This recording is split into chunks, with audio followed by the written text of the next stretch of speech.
diadakan di Gereja Kristen Setia Indonesia yang beralamat di Banyara, Pilih. Akhirnya kami sampaikan selamat mengikuti ibadah. Terima kasih.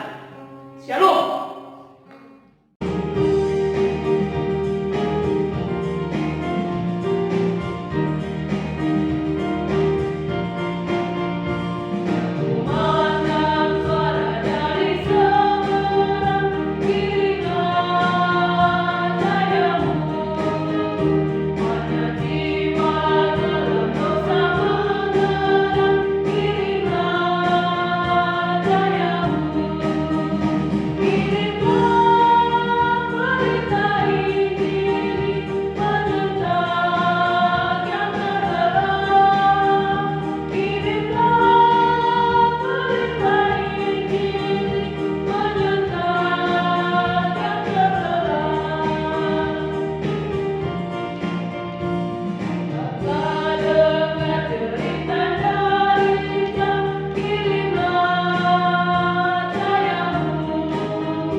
Sehingga kami Tuhan boleh melakukan segala aktivitas kami.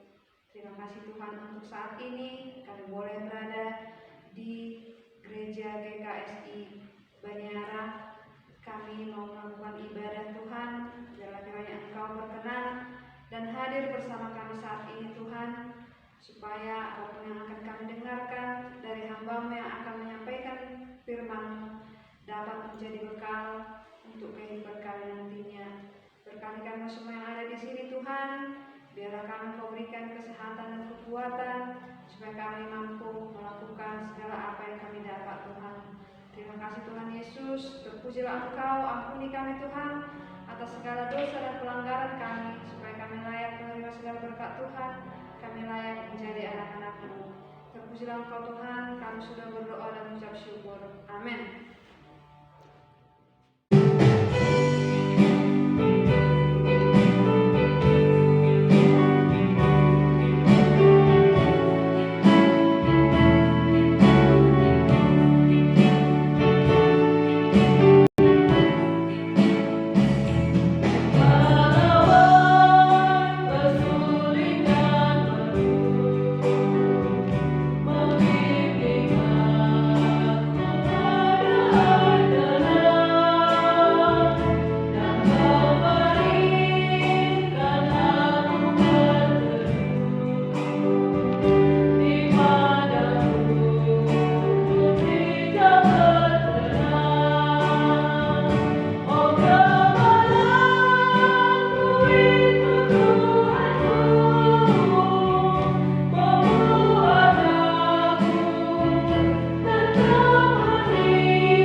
Mazmur 79 ayat 1 sampai dengan ayatnya yang ke-13. Kita baca secara responsorial, saya ayat yang ganjil, saudara ayat yang genap. Doa umat yang terancam. Mazmur Asaf. Ya Allah, bangsa-bangsa lain telah masuk ke dalam tanah milik-Mu, menajiskan bait kudus-Mu, membuat Yerusalem menjadi timbunan puing. Mereka memberikan mayat hamba-hamba-Mu sebagai makanan kepada burung-burung di udara, dari orang-orang yang Kau kasihi kepada binatang-binatang liar di bumi.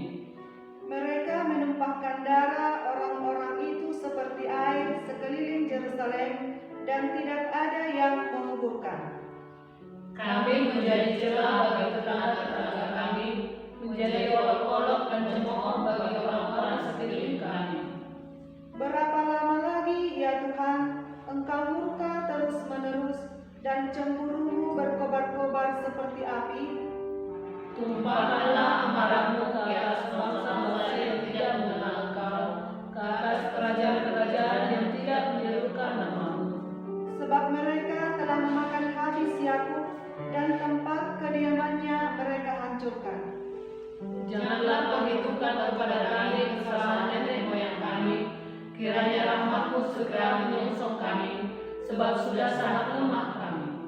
Tolonglah kami, ya Allah penyelamat kami, demi kemuliaan nama-Mu, lepaskanlah kami dan ampunilah dosa kami oleh karena nama-Mu. Mengapa bangsa-bangsa lain boleh berkata, di mana Allah mereka? Biarlah di hadapan kami bangsa-bangsa lain mengakui pembalasan atas darah yang tertumpah dari hamba-Hamba. Biarlah sampai di hadapan-Mu keluhan orang tahanan sesuai dengan kebesaran lengan-Mu. Biarkanlah hidup orang-orang yang ditentukan untuk mati dibunuh. Dan balikanlah ke atas pangkuan tetangga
Kita berdoa.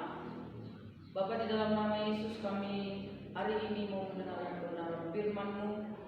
Biarlah Roh Kudus yang mau kami mengerti apa yang akan menjadi isi hati Tuhan yang ingin Tuhan sampaikan kepada kami. Berkati kami Tuhan, dalam nama Yesus kami berdoa. Amin. Salam. Hari ini kita akan belajar kembali tentang kebenaran firman Tuhan. Saya mau mengajak kita belajar dari firman Tuhan tentang pesan Tuhan kepada setiap jemaat Tuhan di dalam kitab Wahyu. Saudaraku yang dikasihi oleh Tuhan, kalau saat ini kita melihat banyak hal yang terjadi, bahkan saat ini kita melihat ada virus yang begitu membuat banyak orang harus menjadi korban, bahkan bukan hanya Indonesia tapi seluruh dunia. Kita melihat itu adalah satu tanda-tanda akhir zaman. Saya katakan tanda-tanda akhir zaman, bukan akhir zaman. Kita juga sering mendengar terjadi gempa di mana-mana, dan kita juga mendengar ada perang di mana-mana. Bahkan kehidupan manusia tidak semakin baik, sifat manusia, karakter manusia tidak semakin baik. Di tengah corona ini masih ada orang-orang yang memberikan hal-hal yang tidak baik, berita-berita yang tidak baik di media sosial, bahkan penipuan, perampokan, pembunuhan terjadi. Itu adalah tanda-tanda akhir zaman. Lalu apa yang Tuhan sampaikan kepada Yohanes tentang kedatangan Tuhan Yesus sebelum Yesus datang kedua kali? Ada pesan yang diberikan Tuhan kepada 7 jemaat. Kalau kita baca dari Wahyu pasal 2 sampai pasal yang ke-3, setiap penyampaian firman Tuhan itu, Tuhan memberikan satu pesan yang sama kepada ke-7 jemaat, yaitu siapa bertelinga hendaklah yang mendengarkan apa yang dikatakan Roh kepada jemaat-jemaat. Siapa bertelinga hendaklah yang mendengarkan apa yang dikatakan Roh kepada jemaat-jemaat. Lalu apa yang dikatakan oleh Roh Tuhan kepada jemaat-jemaat?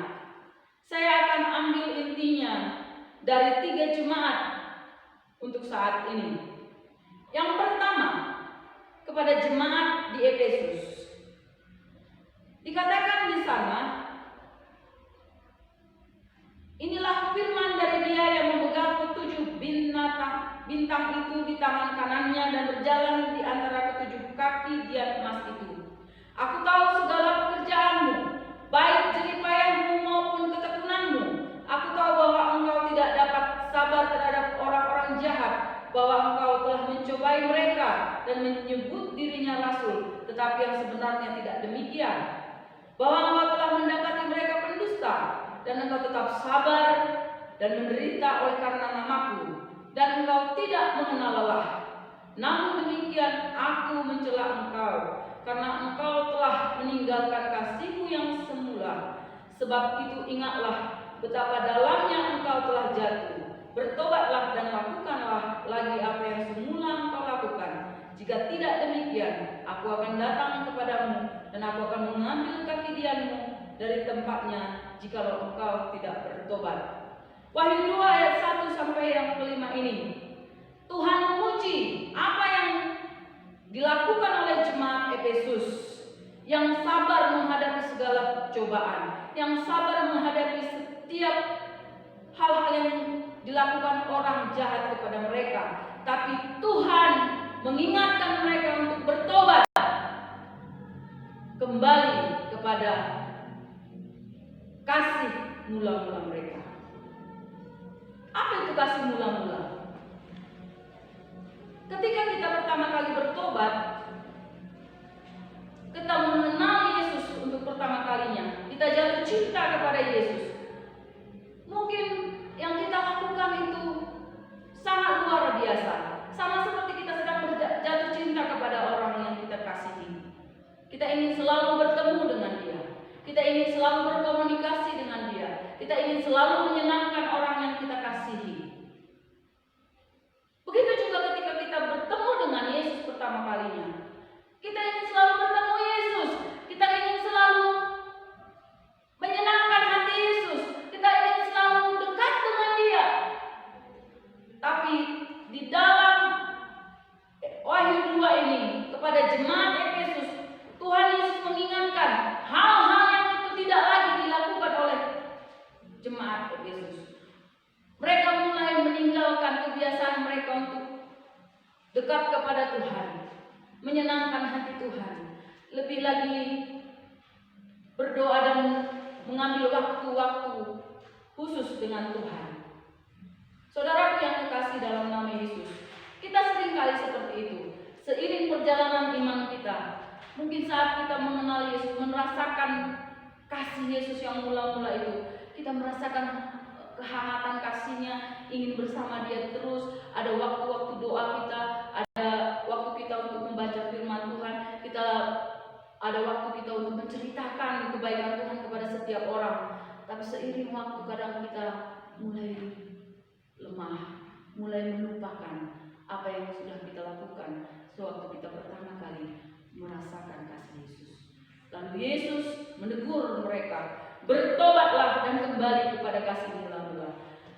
Saudaraku yang kekasih dalam nama Yesus, ini pesan pertama yang disampaikan oleh Tuhan kepada kita saat-saat ini. Mari kita kembali kepada kasih kita yang mula-mula.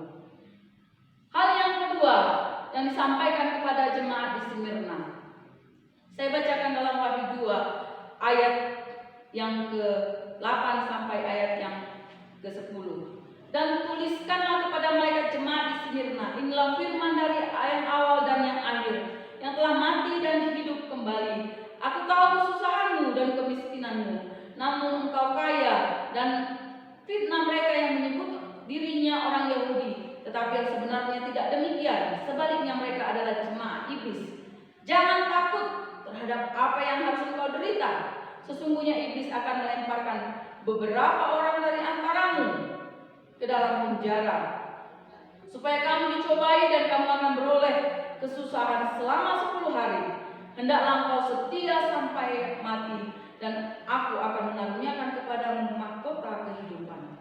Saudaraku yang kekasih, pesan kepada jemaat Smyrna adalah setia sampai mati, setia mengikuti Yesus sampai mati. Akan banyak kesusahan terjadi di bumi ini, akan banyak kesusahan dan bahaya terjadi. Bahkan orang-orang yang sungguh-sungguh di hadapan Tuhan akan diperhadapkan kepada mahkamah agama, kata firman Tuhan.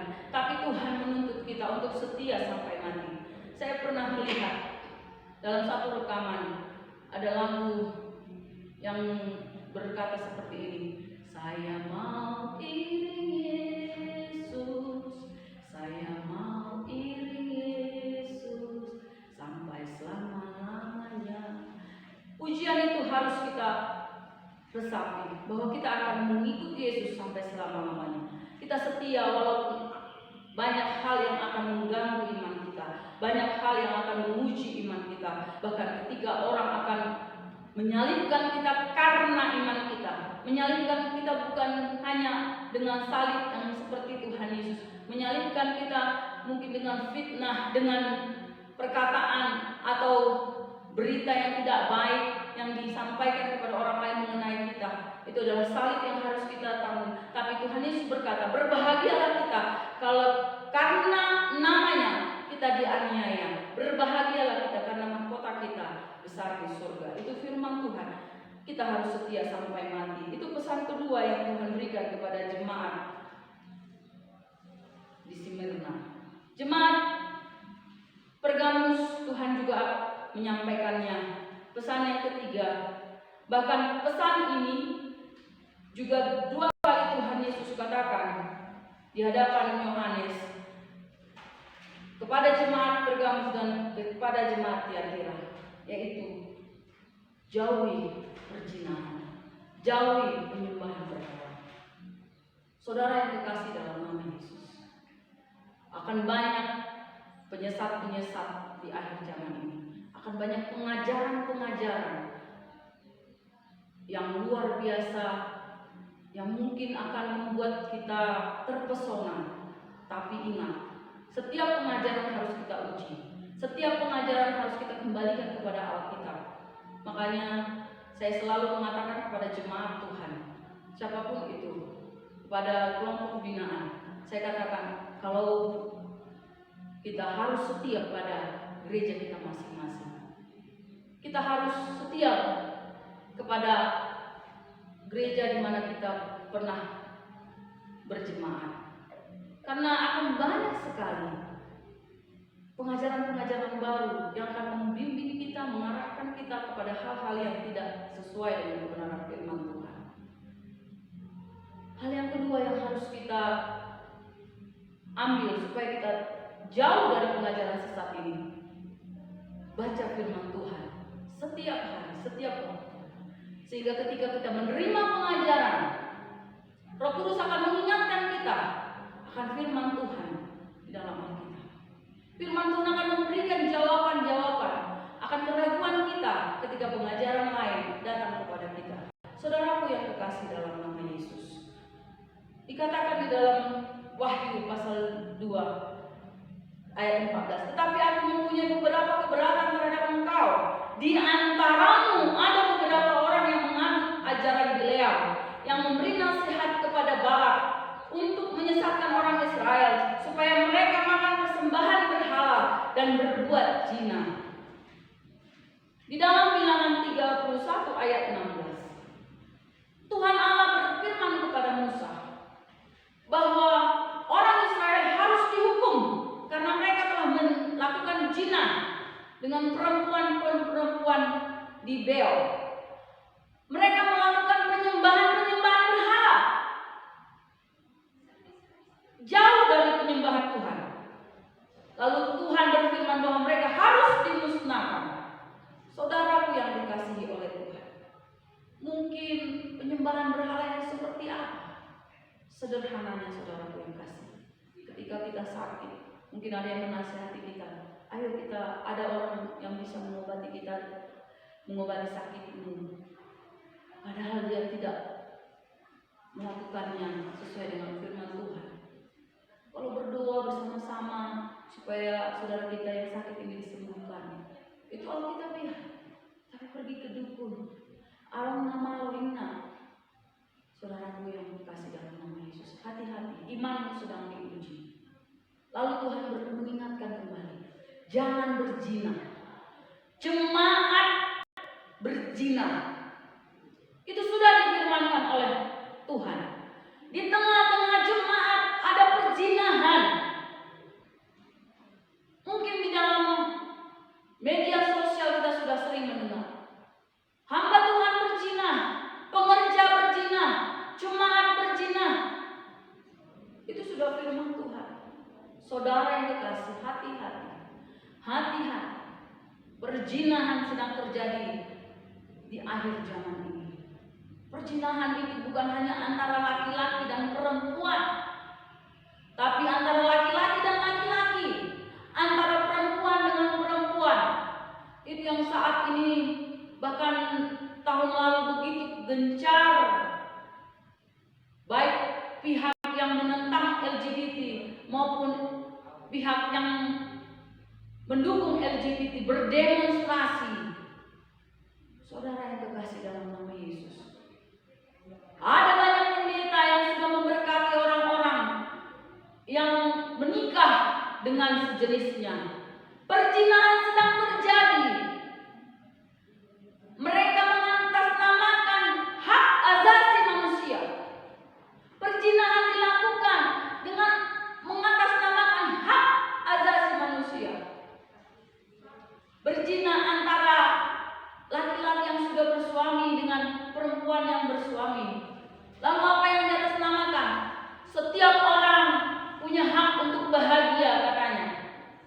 Saudara yang terkasih dalam nama Yesus, akan banyak kata-kata yang sepertinya enak didengar, yang sepertinya benar,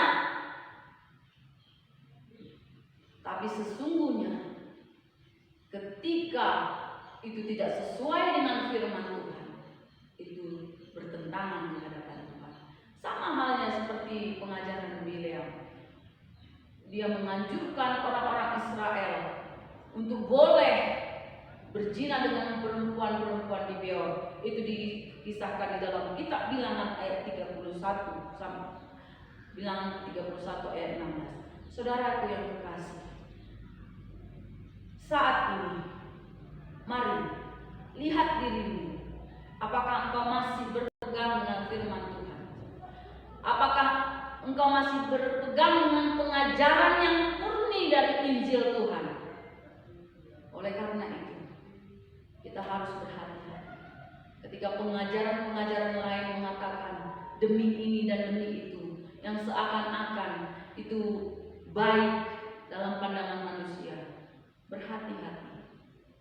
Kalau itu tidak sesuai dengan firman Tuhan, itu tidak boleh kita lakukan.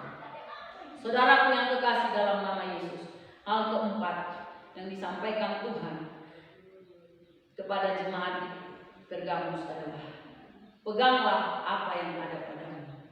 Wahyu 2 ayat 24 dikatakan di situ. Tetapi kepada kamu, yaitu orang-orang lain di Tiatira yang tidak mengikuti ajaran itu dan yang tidak menyelidiki apa yang mereka sebut seluk-beluk iblis, kepada kamu aku berkata, aku tidak mau menanggungkan beban lain kepadamu, tetapi apa yang ada padamu, peganglah itu sampai aku datang. Dan barang siapa menang dan melakukan pekerjaanku sampai kesudahannya, kepadanya akan kukaruniakan kuasa atas bangsa-bangsa. Saudara yang terkasih dalam nama Yesus, kepada jemaat Pergamus dan Tiatira, Tuhan mengingatkan mereka untuk menjauhkan diri dari orang-orang yang menyembah berhala dan berzina. Dan pesan Tuhan kepada jemaat Tiatira, mereka harus memegang apa yang mereka sudah miliki selama ini. Iman yang mereka miliki selama ini mereka harus pegang. Keyakinan tentang firman Tuhan yang murni mereka harus pegang. Keyakinan akan berita Injil yang murni itu yang harus kita pegang sampai Tuhan Yesus datang kedua kali. Itulah firman Tuhan yang bisa kita pegang hari ini, yang bisa kita jadikan pedoman hari ini. Yang pertama tadi, mari kita kembali kepada kasih kita yang mula-mula. Mari kita setia kepada Tuhan apapun yang terjadi sampai Tuhan memanggil kita. Lalu kita hati-hati terhadap setiap pengajaran yang sedang datang. Kembali kepada firman Tuhan, jauhi penyembahan berhala dan berzina, dan peganglah apa yang sudah ada pada kita, sehingga ketika apapun yang terjadi di kelak di akhir zaman ini, kita boleh menerima apa yang Tuhan janjikan, yaitu mahkota kehidupan. Amin buat firman Tuhan. Kita berdoa. Bapa, di dalam nama Yesus, kami bersyukur di hadapan-Mu. Biarlah setiap umat-Mu yang mendengarkan ibadah online hari ini melalui media sosial Tuhan, siapapun mereka, kami berdoa biar mereka mendengar firman Tuhan, mendengar pesan Tuhan kepada jemaat. Seperti kata siapa bertelinga hendaklah yang mendengarkan apa yang dikatakan Roh kepada jemaat-jemaat. Kami tahu apa yang sedang terjadi saat ini adalah tanda-tanda akan kedatangan-Mu kedua kali.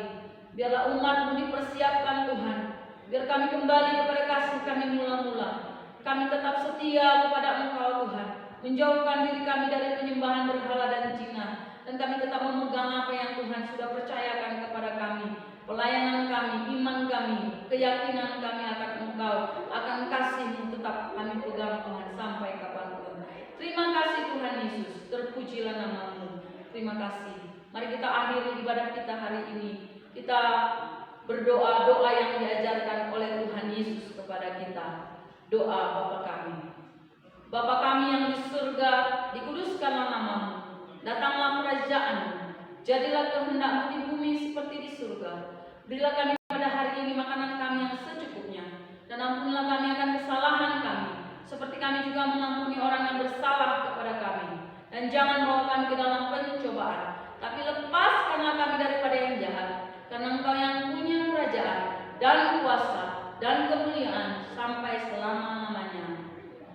Biarlah kasih karunia dari Allah Bapa, kasih karunia dari Tuhan Yesus, dan penyertaan Roh Kudus menyertai kita sekarang dan sampai selama-lamanya. Amin. Haleluya.